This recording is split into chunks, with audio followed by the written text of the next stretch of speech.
Online? Good one. Thank you. So we are back online. Tēnei wā, ka uri ki te take te kau. So item 10. Going into some other. Yeah, item 10. Agenda item 10. Whakaki Catchment Pilot Project Case Study and Findings. So that is on page 19. Kia ora tātou. Ko ai te tū aki nei, ko taupiri te maunga, ko whangawehi te awa, ko wild duck te kaipuki, no ingarangi me airangi hoki oku tipuna, ko kaiuku te marae, e kōrero piriponatia e au, ko Mātihi tōku papa, ko Iwa Montgomery tōku māma, no te mahia hau kei reira tōku ngākau, kei te mahia hau e nohi tāna, kei te wairoa hau e mahi ana ko Nathan He tōku ingoa, nō reira tēnā koutou, tēnā koutou, tēnā koutou. This one's today, Nathan. Wairo. Oh, pū, oh, nengi. Ka mau te wehi. We don't need to see in the paper now, we're just going to say yes. The presentation I'm briefly about to do, it complements the paper that was written and is in your agenda. I'll assume that that's being read. Really what I wanted to focus on today was just to highlight some of the lessons learnt and some of the things that we got out of this project. The location of it was Lake Whakaki. Many of you will know where that is, but it's a very culturally and ecologically significant wetland in Northern Hawke's Bay, and it's at the base of a heavily eroding catchment. So, ultimately, it's the source of the sediment that comes from upstream. There are a lot of outstanding issues that have been going on for a long time, not only with the sediment and the nutrient entering the waterway, but equally, particularly managing the lake level, keeping the levels high enough over summer so it doesn't dry out, but also preventing flooding at the other end of the lake at Uatea, where if holding the water in results in a lot of land being lost and even septic tanks being flooded at times.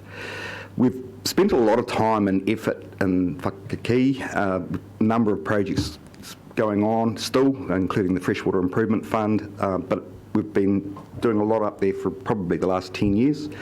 And it's fair to say that Council has a very checkered history with the community up there. So this is just Lake Whakaki itself. The photo looks really bad because that was taken after a particularly nasty storm in 2011 that equally hit around here.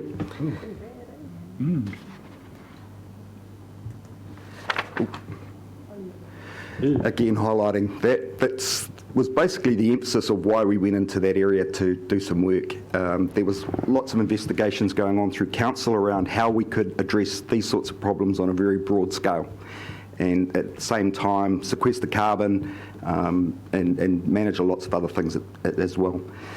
The challenge for us in going into this area was that the community didn't necessarily share the same vision and aspiration as we did. So this catchment pilot was formed as a joint initiative between WDC, MPI, Hawke's Bay Regional Council and the local community. And its intent was to basically see how we could address that problem while equally bringing benefits to the rest of the community in the process. So we didn't want to just solve the sediment problem. We wanted the local landowners to do it in a way that maintained their productivity, but equally the community and the whānau there could get some benefit from it as well in terms of things like trees through their nursery, work, that sort of thing. So we embarked on 4 key processes. The first was, in particular, probably the greatest lessons out of this were through a co-design process. I know co-design's been talked about a lot. We actually used a very formalised co-design process up there. We did a cultural impact assessment. We worked with the landowners in particular around farm planning, and we also did an economic impact investigation on what was the costs of implementing those farm plans. One of probably the greatest lesson we learnt in this process was the need to be flexible. We had lots of projects come from outside of the community into Whakaki and expected to just pick up and run.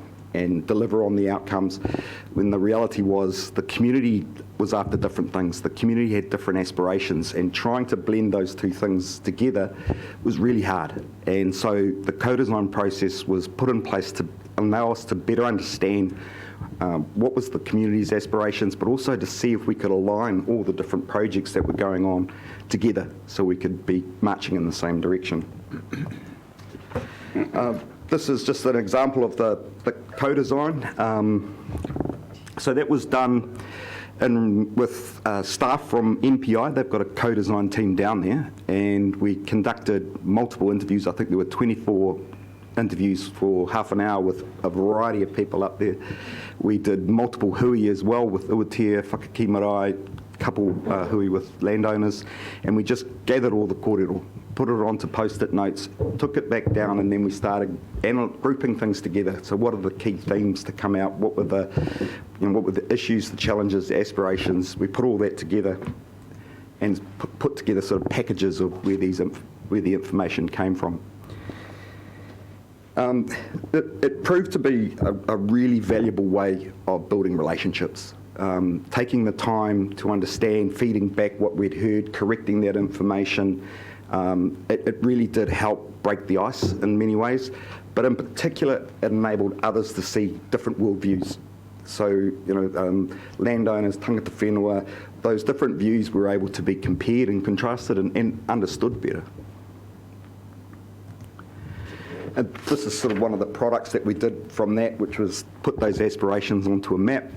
There was a wealth of information gathered, and it did help us inform directions to take, projects to work on, those sorts of things. The challenge, I suppose, for that what we faced with the co-design was with another project, the Freshwater Improvement Fund in particular, coming in, that proved to be quite contentious. And we ended up having to reframe where we were working to work further up into the hill country, just to enable us to meet milestones and budgets and that sort of thing. So a couple of the key learnings from the co-design process with the community. There was very common aspirations throughout. No matter who you were, everyone regarded the lake as critically important, as very, very significant, and everyone acknowledged that they all had a part to play in restoring that. The co-design is as much about relationship building as it is about producing products, and it's really challenged by timeframes and milestones and the changing dynamics within the community. Sometimes it's easy to work in that space, sometimes it's hard, and you really need to be flexible. And fortunately for us, our funders were very happy for us to be flexible as long as we kept talking to them and described what we were doing and how things were changing. They were happy for that to happen. The other learning was that it was hard work to get other priorities that didn't come from the community to get traction around them, and that's experienced in Tutera and all these other projects that we've got. When we come in with a project, the community, it just takes a lot of time to build a critical mass of support for anything that we want to do. In my opinion, we're probably better off working with the community first to understand that and line that project up to the funding. From the farming perspective, with some of the lessons learned from the co-design process, one of the big ones was we've used these maps quite a bit to identify the sediment problem in Northern Hawke's Bay.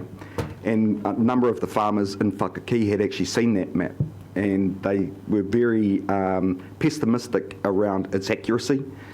Did not reflect what they saw on the ground. They weren't that enthused about doing farm plans and that sort of thing because, in their eyes, we already formed an opinion about how bad the problem was.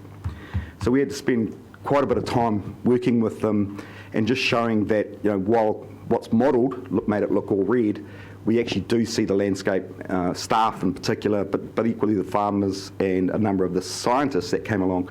We saw the landscape in a very similar way. And so when we identified where erosion was occurring, the farmers agreed.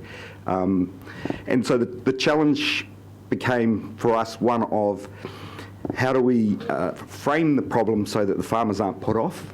And it was very obvious that landowners were quite happy to invest in erosion that they could see and that they acknowledged was occurring, it was really hard to get them to engage in erosion that had been modelled as a risk but wasn't currently eroding at the time. So the farm plans that we did with the landowners very much emphasised the sort of a medium-term step. So what could be done in the next 10 years that would have the best benefit for reducing erosion on the farm when we didn't really know what's going to happen through kotahi and the freshwater reforms and those sorts of things. We don't know what the ultimate target's going to be. So framing the problem to be workable for landowners that they could do in that period of time and not overwhelm them with that sort of thing was where we ended up getting to.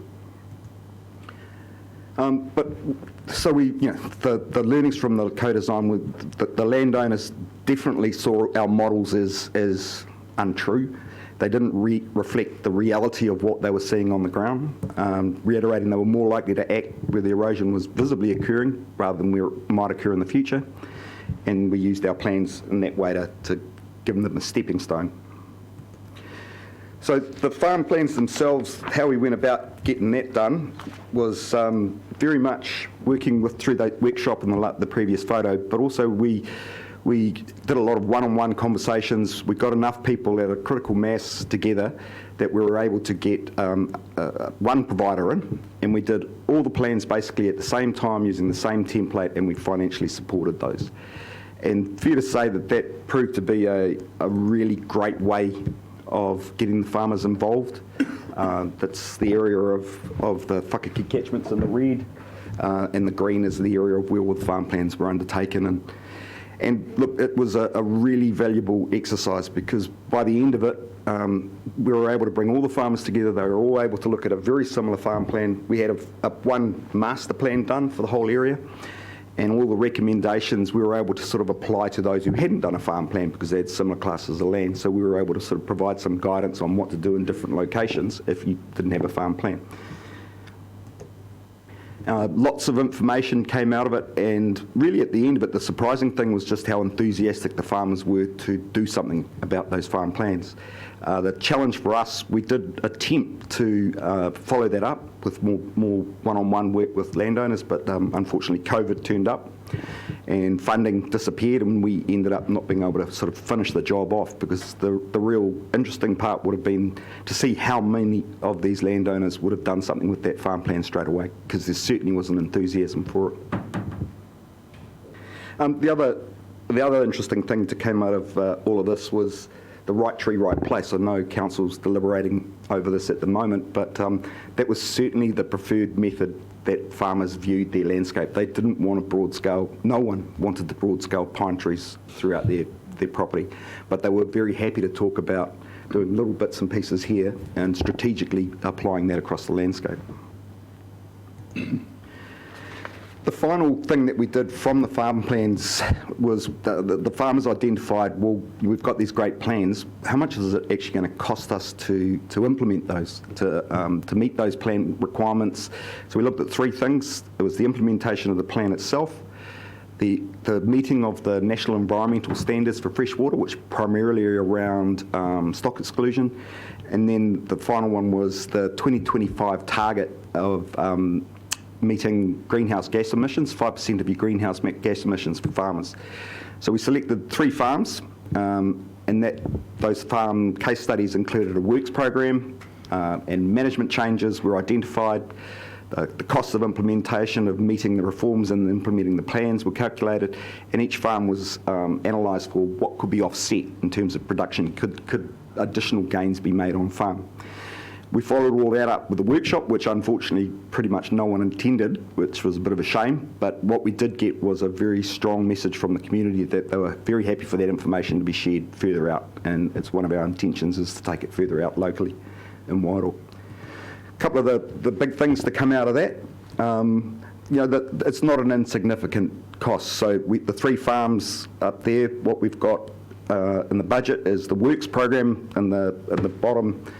The third row up is the cost of implementing the farm plan, which differed between the farms. The NES freshwater cost was the cost of basically meeting stock exclusion. So, it varied between sort of $45,000, $89,000 to do that in 1 year, which was approximately 20% of the earnings of that farm in 1 year. And so what we did is assume that, for a typical farm in a good year, it would take about four years on average for someone in that catchment to be able to deliver on all those works programs. The other thing that we did find was the cost of meeting the carbon implications, which is this 5% greenhouse gas emission, wasn't actually that big. It was only about 1% of the total annual income, or the equivalent of about 3 to 4 hectares of their farm put into trees over a 25-year period. So that was actually not that significant. However, there are some suggestions that there is an expectation by 2050 that may go up to far greater than 5%. And so we forecast it out, say, what would it be if it was 50%? And at 50%, it's a huge impact on farmers. So much so that ultimately it almost becomes unviable in terms of the number of trees that they require to offset the carbon, starts taking up large areas of land and basically tipping the farm into an area where it can't really make profit. Interestingly, 2 of the 3 farms had significant opportunities to make gains in production, offsetting the costs of implementing these plans. And they were things like weaning weights, sheep and cattle policies, cropping regimes, those sorts of things. But pretty much all of those properties, by changing a bit of management, by investing a bit in other forms of production, were pretty much able to pay for the costs of implementing these plans. So that was a very rushed and ready presentation, but happy to have any pātai or kōrero around that. Wairo? So, I went, where did I go? I went to Gisborne a couple of days ago and I saw the whole planting going through. So, when do you envisage you'll see some improvements then? There's been, for the last 10 years, there's been a lot of trees planted in and around Whakakī. There's, in the paper I've listed how many trees have been planted, and like there's nearly 30 kilometres of stream that have been fenced off. About 120 hectares around the lake have been retired, and there's I think it's about 15,000 trees planted in Whakakī. But as you can see from those photos, there's a lot of work to do. And most of the people up there are actually doing it. There's very few of them that aren't contributing in some way, shape or form to do their bit for the lake. But it's a big job. It's a really big job. And they don't, they don't want to just shroud it in pine trees. So they prefer to be able to carry on farming and fix the problems bit by bit rather than just shroud it in trees. Any other question from Wairo? Whaingaroto, do you got any questions? All good? Tamatia? We're all good? Any other questions? Chair, I note that Can I just make an observation? You talk about the difficulty in getting, I've read your report and the difficulty of people to come onto the plan straight away. I wouldn't be too harsh on yourself on the plan like that. It always takes people a long time to get to somewhere. I mean, you can do a lot of work on something and it might take you 20 years and you get this absolutely correct. Then you go and talk to people around there. Well, you're expecting them to make a 20-year journey like you did in 5 minutes. Well, people are just not like that. And in those situations when you're talking about the spatial maps, the farmers being very critical of it, well, they're just picking away through and trying to find out what they can believe and what they can't believe. So I wouldn't be antsy about that. I would be very worried if people were silent. But when you've got an engaged group of people being critical of all the rest of it, you just have to box your way through all the questions and you'll get there. And I think at the end you've got exactly the right answer. They all want to do something. They want to do something constructive and they've got to spend money to help you here. So I would have given yourself 100 out of 100. In your report, you make it that, we didn't get this right, didn't get the other right, didn't get the other. But in the end, I thought you've done a great result out of this, without a shadow of a doubt. It was certainly the co-design process helped us understand what those barriers were. most of them hadn't even seen a farm plan. So one of the things we did was got a copy of one of the farms that did have a farm plan and circulated around all the farmers. And so the workshop was talking about the value of farm plans and that sort of thing, and that's where Co-Design was really, really helpful to understand where the barriers were, how we might overcome them and map our way forward. But that's farmers for you. You turn up and tell me I'm a farmer, I've got to have a farm plan.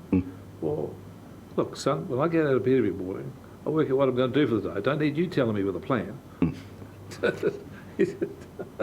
Certainly the environment's changed now because they're going to be a compulsory part of the farming system. So life would have been a lot easier now than what it was 2 years ago. Yeah. I just thought you were a bit harsher on yourself than you should have been.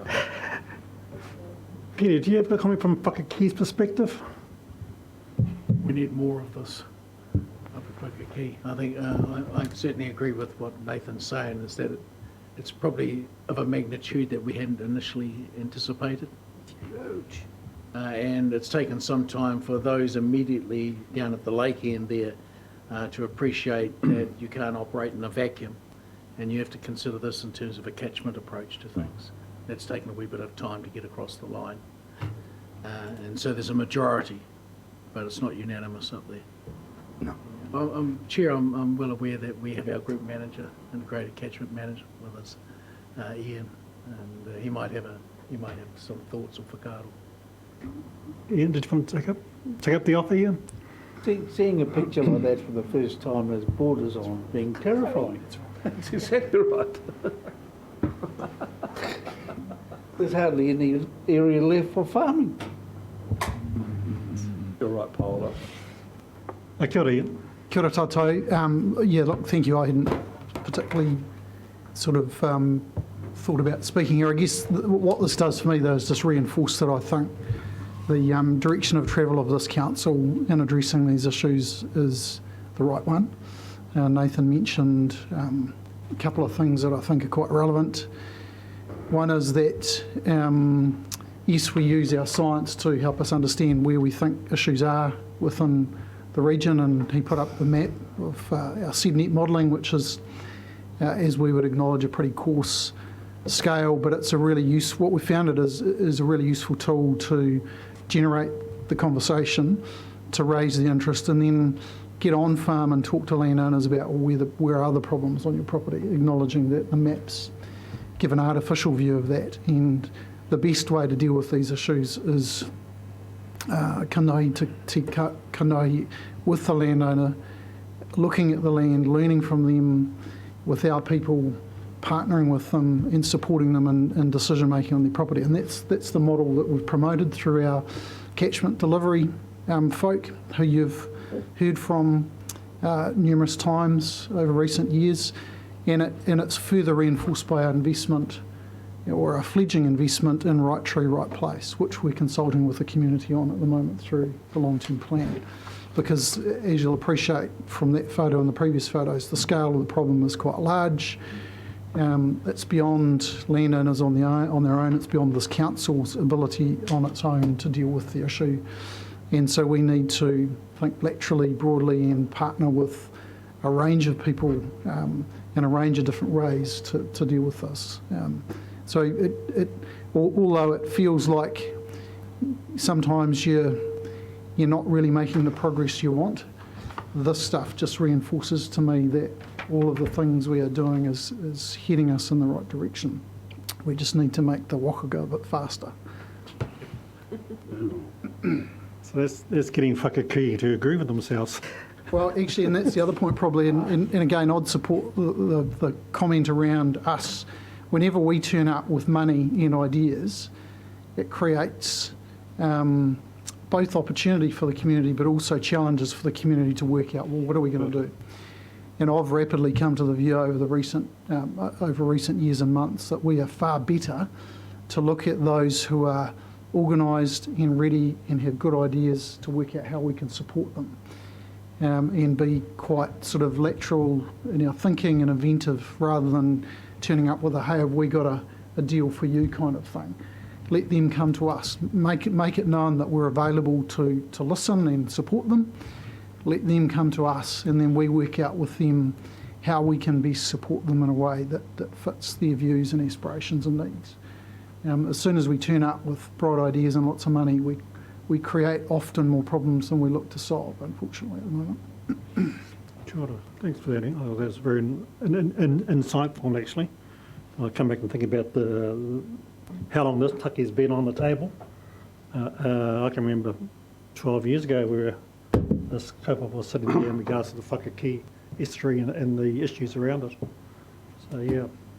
And I think that was the approach that was taken at the time is we'll just throw money at it and it'll fix it. As we've seen, that's not always the case. Any further questions? If not, there's a recommendation there that the Māori Committee receive and note the Whakakī catchment pilot project case study and findings to staff report. Thank you, Michelle and Uncle Hami. All those in favour? Any further questions? Could I just suggest that just receives and notes is pretty bland. I just think I would prefer to have receives and notes the good progress made on the restoration around Whakakī. I just think, because that's what's happened, isn't it? Just to say, There's been, receive yeah. notes. Yeah. I second that, Brendan. Yeah. Happy with the two of these? Thank you. Yep. Can't point. All those in favour, please say aye. Aye. Anybody opposed? Thank you. Carried. Well done. Thank you, Nathan. So we are up to item 13. This is the reports from Regional Council and committee meetings. It's 25 minutes to 2 now. I'd like to hope that we can finish by 2:30. Kapai? So, we're on page 29. Pere, I'm in your hands here. It's, sorry, Chair, I just... It's 29. Item 13? I might have to go. Is it, Yep. is it item 13? Item 13. Happy for the committee to take the report as read and to go straight to questions if we have any. Any questions in regards to those reports?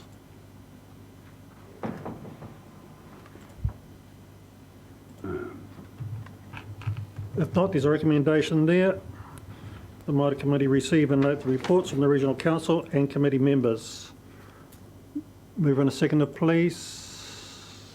Thank you, Api. Kapai? Just concerning the regional land transport planning. All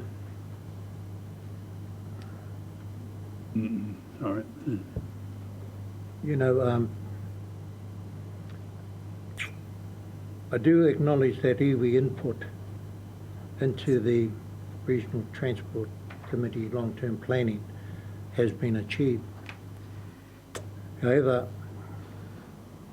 are iwi still required to make submissions? To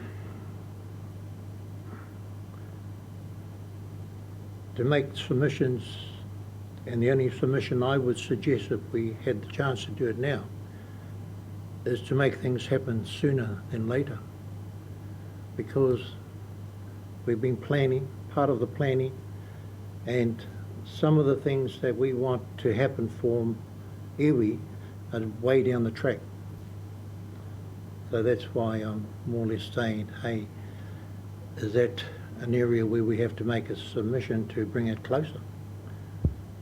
Would it have been helpful if we did? Yeah. Well, yes, it would, because why should we have to wait, say, 5 years for something to happen? And I think therein the opportunity lies within the submission period and up to the point of the hearings, the last of which is on this week, 9th of April. Right, yeah. So that's something for us to be aware of going forward in regards to these corporate submissions that we actually make them. I suppose that's the only thing we can, left for us to do is, So we become proactive in that space. yeah. Other than that, are you happy to move the recommendation? Yep. Thank you, Api. Seconder, please. Thank you, Roger. Kia ora, All Chair. those. Any further discussion? All those in favour, please, thank you. Right. Carried. Moving along. Significant operational activity looking forward through to April. Once again, Petty, I'll turn to you on this one. Thank you, Chair. As with the previous paper, the document is as it's read, its content. Happy to take any questions for clarification. This is significant organisational activities through to April 2021. Activities. On page 33. Are there any questions matters arising from out of this?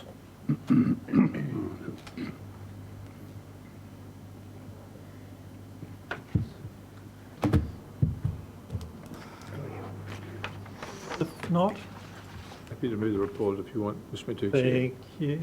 Eric. You were next. Katana, are you happy to second? Yes, correct. Any further discussion? Aye. All those in favour, please. Aye. Aye. Kia ora, Chair, thank you. Carried. Statutory advocacy update, is that coming from the staff, Petty, or was it back in your hands again?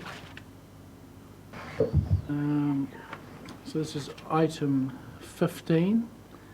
It's a very short paper and report, but happy to take any questions from the committee. There's one recommendation, Chair, and that's the receipt of the advocacy report. Any questions around that? So we get these on a weekly basis. This is just accumulation of those.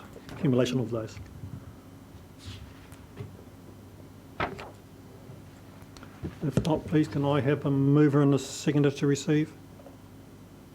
Thank you, Roger. And thank you, Uncle Hami. Any further questions? Not? All those in favour, please say aye. Aye. Right. Thank you. Carried. Moving down into, we have one minor item, Michelle. which was Michelle. Yeah, it's just a, I just want to follow up about, there's a, through the Matangi Day Reserve Board prior to our appointment, Tarepaku was put down on the Freedom Camping site below Rangihaua, which is a wahi tapu in our area.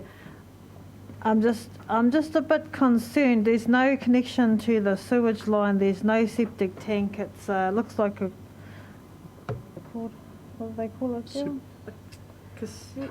Pump. Yeah, it's a compost one, yeah, it looks like a compostable, and it's like about 10-15 metres from the water. And I'm just like really concerned that it's close to the estuary, it's close to the waterways, and we knew nothing about it until now, until I saw it going up. So yeah, I just want a follow up on that, please, to see if it required any sort of consent. Who put it there? District Council. So perhaps I could add to this, Chair. So the discussion and the citing of that went through the Mātangiro Reserves Board, which is essentially a board that composes both representatives, 3 from Tātou to Wairau, and 3 from District Council. That's part of the legislative, part of the settlement, part of the legislation of Tātou. So I guess the source point of the information that might bring clarity to what it is and how it works and what the effects might be is probably something that can be sourced directly from Wairau District Council. Yeah, because if I go back, I can remember that kōrero coming up a couple of years back for the Maori Standing Committee. They brought back to our marae, and as mana whenua of that area, we said kaori. So they waited for Mātangi Day Reserves Board and then put it up again. Because they told us why they were putting the toilet there, because freedom campers were going up on the wahi tapu and doing their business. My answer to that was to fence it off, because there's koiwi there. So it was about, let them rest in peace, and this isn't this is not a path for you to walk across and walk around and have a good old time, and it's sacred. So, but, you know, and I know we're going to have this discussion, we haven't quite signed things yet, so there's time for kōrero, but it was being called Pilot Hill, you know, so if you call it Pilot Hill, it doesn't seem as intense as Rangihawa. Rangihawa is, as I understand, a village from Hawaii, and Rua Wharo put the sands of Hawaii there, right? Tauna mai Hawaii, Maori. And what did we do? You know, it's just, it really, I walk there every day, nearly every day. I walk past that area to just really connect with Mātangiro, and it's upsetting. It's upsetting. So it'll be something we'll be bringing up again. Yeah. I think to be noted, so tēnei te mihi kia koe rā, Michelle. I think the essential mechanisms and decision making around that very much sits with the board, Mātangiro Reserves Board, in partnership with the Wairoa District Council. They're the decision makers around this, and that's the mechanism to be used. I will be there. So thank you very much for that. So before we go into public, I think exclusion, I'd just like to thank those that have been viewing our hui today. Thank you for your participation by watching and helping spread the kaupapa and the business that has taken place at our table today. So we're about to go into committee. So before we do, I need to call for a mover and a seconder to move into committee. Rick, thank you. And thank you. Roger. Holder. Hold up. Been tired. All those in favour, please say aye. Aye. Thank you. We are now in public